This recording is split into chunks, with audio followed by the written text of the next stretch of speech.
and not just like your typical burn. Not it's just like they try to do everything for all too long into the process. They don't delegate quick enough. They don't hire. They don't start building that foundation, and it gets to the point where you can't come back from it because they have just grinded themselves into the ground. And Yeah. it's not something like the author of the book, he was talking about like what his journey was. And he's like, it's not something where you can just go take a week and decompress.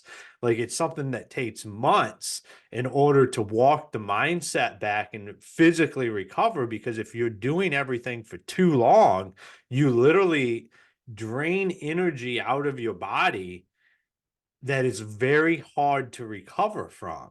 And a lot of times it ends up being the detriment of something. And I'm sure this crosses across genres from what I have seen.